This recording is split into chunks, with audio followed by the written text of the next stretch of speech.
Welcome back to Session 0, where I discuss Dungeon World and other RPG topics. Today's video continues my Monster Talk series, where I discuss the monsters in Dungeon World, how I'd modify them, how I'd use them, and what some other games have to say about them. Stay a while and listen as I discuss the Flesh Golem.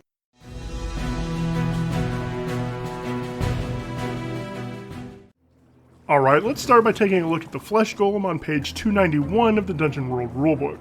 Get a good look, because I'm going to change most of it. I'm going to start with its hit points and armor, because this is the way I like to lay out my stat blocks. I'm going to give it 15 HP, which is a lot more than the one in the book, and 1 armor, and I'll explain why in a moment. I'm also going to change its weapon to fists, which deal D8 plus 4 damage. Again, that's a lot more, but the reason becomes apparent shortly. Dungeon World gives it the Horde tag, which I can understand if you believe a lot of them are being successfully created. However, I think it's very rare that one is made successfully. I give it the Solitary tag, as is seen in the AD&D 2nd edition Ravenloft module Adam's Wrath, the Pathfinder 1e Bestiary, and the D&D 3.5 Monster Manual. In the other two, you can also organize them as gangs, which is equivalent to the group tag in Dungeon World. So if you like the Flesh Golem as written, I'd still suggest changing Horde to group. I really like this line from the Ravenloft Flesh Golem entry in Adam's Wrath. Normal Flesh Golems are mindless automatons. Ravenloft Flesh Golems are not. So I'm going to make my Flesh Golem intelligent. Dungeon World and D&D 5e classify them as medium, but all of my other source books list them as large, so that's what I'm going to make mine, because I imagine the creator would want to build the biggest, baddest golem they could. I also used this to come up with its stats. I simply took the 5e stat block, made it large instead of medium, and used my 5e to Dungeon World monster conversion method. I originally didn't like the special quality stitched together, but after some more thought, I realized it could be a helpful reminder when describing the monster, especially when you consider that it implies mismatched parts. So I'm going to keep it and also add resists most magic. This is common throughout most of my source books and lets some magic through, but protects the golem from stuff like charm, sleep, etc. I'll also add Rotten Stench, as it can be used narratively and mechanically. Now let's take a look at Instinct, because I'm conflicted.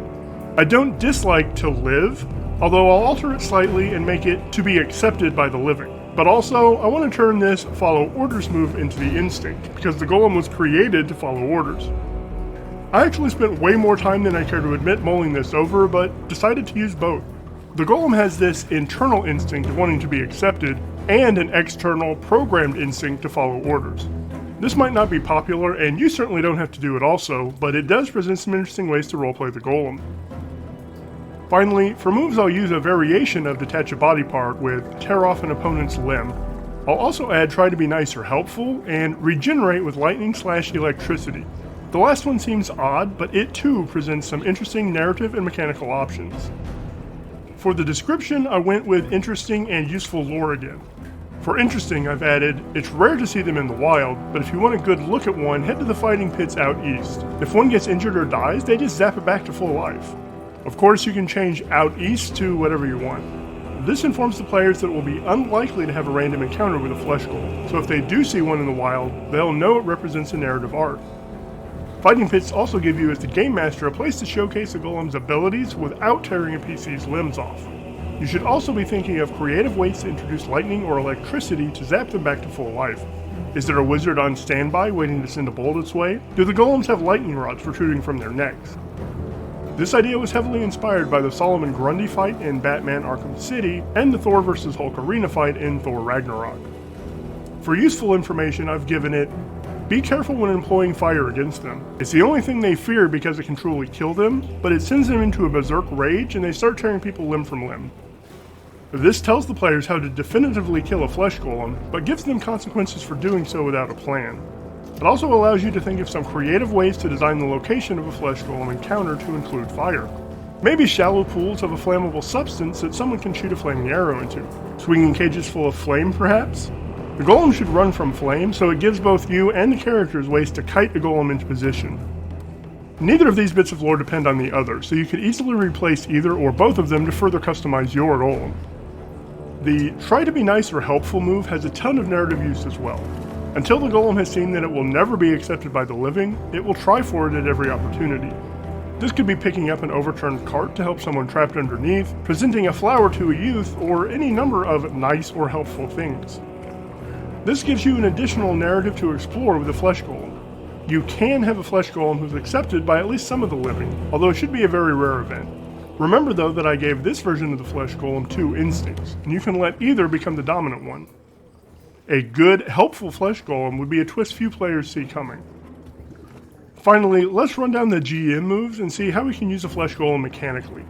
Like the Basilisk's turn someone to Tasty Stone with a gaze move, the flesh golem's tear off an opponent's limb should be considered a nuclear option, at least when employing it against a PC. Next, try to be nice or helpful can add some tension in any narrative scene. Finally, regenerate with lightning/electricity requires a little planning. Think about and prepare ways to include lightning and electricity, then exploit that prep during play. Think about how you can use these moves in concert with your location as well. That really goes for any monster, not just flesh golems. You should always be thinking about the location in which a monster is encountered. A grisly way to reveal an unwelcome truth is to have torn off limbs laying around the scene of a massacre. They weren't severed, they were torn off. If the party only got interesting information about the flesh golem with spout lore, this is a good time for an NPC or even the same character to remember that bit about tearing off opponents' limbs. When it comes to showing signs of an approaching threat, you can definitely leverage the rotten stench, but you can also do so with screams of fear. You have to get creative with deal damage because you don't really want to deal D8 plus 4 damage to a PC too often, so don't forget that its fists are forceful. Maybe it punches a card at them and they take D6 damage from the impact, or they throw an arm they just tore off of an NPC. Also, go ahead and have the golem pick up a PC. If they wriggle their way free, they take a little bit of fall damage. Use up their resources is a little more straightforward. The golem reaches for a PC to tear their arm off, but grabs their pack instead. I'd say they can also break a weapon with their bare hands. Turn their move back on them is always the hardest thing to suggest because it really depends on the move they've made. Just remember that a flesh golem is large, has forceful blows, and is stitched together. Let's say that character's messy axe cuts the golem's arm off. Have the golem pick its arm up and throw it at them. It knows it'll get a replacement. Any monster should have a decently easy time separating the party, but I think a berserk, rampaging flesh golem has an easier time doing so. Characters should flee, and even if they try to stick together, the golem should be just a little bit faster because it's large. To give an opportunity that fits a class's ability, you really need to know the character's class abilities, so be sure you review them before a session. If there's a bard in the party, make sure you have some extra lore ready, which fits their area of expertise with bardic lore. Brew up a lightning storm, which keeps the flesh golem at max health so your high-level cleric can get some practical use of their control weather spell. If the fighter took armored mastery, have the golem focus attacks on him so the damage can be negated. Help the thief line up her backstab. Showing a downside to a cleric or wizard is easy because one of the golem's special qualities effectively turns off many of their spells, but it may be less obvious with other classes. Learn the thing a player likes to do with their character, and think about a plausible way the flesh golem negates it or shrugs it off. Just make sure you back it up with lore so it doesn't feel like GM fiat.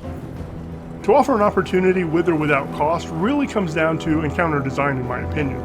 Give the characters a way to produce or extinguish fire, for example, or people to save. Have objects in the environment the characters can bring crashing down on the golem, or that the golem can bring crashing down on innocent people. I've said in other videos that I love put someone in a spot, which is just giving them a hard choice to make. Any rampaging monster excels at this because you can make them choose which of the two people the creature is rampaging towards lives and which dies. No matter which one they save, the other dies and there will be consequences. Finally, I think the GM move, tell them the requirements or consequences and ask, is always useful after a player narrates their intention and before you ask them to roll defy danger. Yes, you can grab the torch and wave it in the golem's face, but it's between you and the last of the guards, so that would send the golem rampaging straight at them. Is that what you want to do? Alright, that's it for the Flesh Golem, but I want to point you towards the AD&D 2nd edition book, Van Richten's Guide to the Created, which I've linked in the description below. If you like Flesh Golems, it has some crazy but awesome ideas for building, hunting, and telling stories about golems of all types, with the primary focus on Flesh Golems. Let me know in the comments how you'd use or alter this monster. You know what to do if you like my content. Thank you for watching, and I hope you have a great day.